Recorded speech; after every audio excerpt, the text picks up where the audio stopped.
సన్యాస దీక్ష తీసుకొని 22 సంవత్సరాలు అయింది.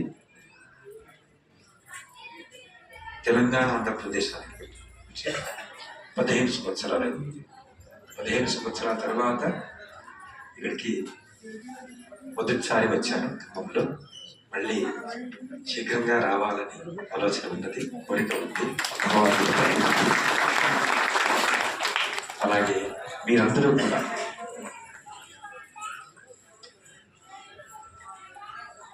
వైశ్య గురుపీఠం ఉండేటువంటి గోకర్ణ క్షేత్రం, మురుడేశ్వర క్షేత్రం మధ్యలో హళదీపురం అనే ఊరు వైశ్య గురుపీఠం ఉంది. అక్కడికి మీరు రావాలి.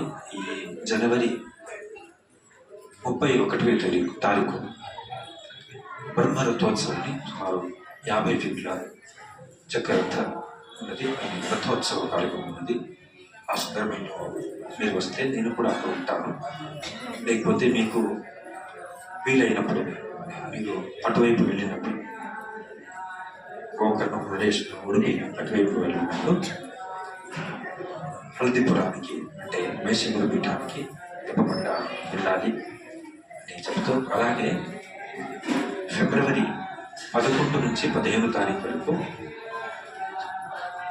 మన హల్దీపురంలో ఉండేటువంటి వైశ్య గురు మఠంది మూల మఠం కాశీలో ఉండేదని మీకు ఇప్పుడు సంక్షిప్తంగా గురు తన ఇతిహాసం చెప్పారు. ఆ మూల మఠాన్ని పునర్నిర్మాణం చేయాలని ఆలోచనతో చిన్నగా శుభారంభ కార్యక్రమం ఫిబ్రవరి 11 నుంచి 15వ తారీఖు వరకు 5 రోజులు 5 విశేష హోమ కార్యక్రమాలు, అలాగే విష్ణు సహస్రనామది 1,00,00,000 నామ పారాయణం, లలితా సహస్రనామది 1,00,00,000 నామ పారాయణం, సర్వమంగళ మాంగళ్యే 11 లక్షలు, మృత్యుంజయాయ రుద్రాయ నీలకంఠాయ శతవే అమృతేశాయ సర్వాయ మహాదేవాయ దేవ. 15వ తారీఖు మహాశివరాత్రి. ఆ రోజు అంటే ఆ సందర్భంగా ఈ మంత్రాన్ని మృత్యుంజయ రుద్రాయ నీలకంఠాయ శతవే అమృతేశాయ సర్వాయ మహాదేవాయ దేవ, ఈ మంత్రాన్ని 5 లక్షల సంఖ్యలో భక్తులందరూ కలిసి సామూహికంగా ఇక్కడ జపం చేయాలని, ఈ కార్యక్రమం జరగాలని ఆలోచించాము.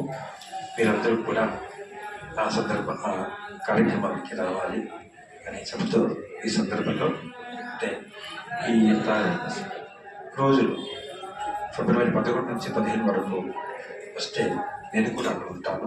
చాలా సంతోషం. లేకపోతే మీకు వీలైనప్పుడు కాశీ వెళ్ళినప్పుడు కాశీలో ఉండేటువంటి మూల వైశ్య కులాలన్నమాట స్థలానికి మీరు వెళ్ళాలని విశ్వేశ్వర గర్జిత మంత్రంలో ఉంది.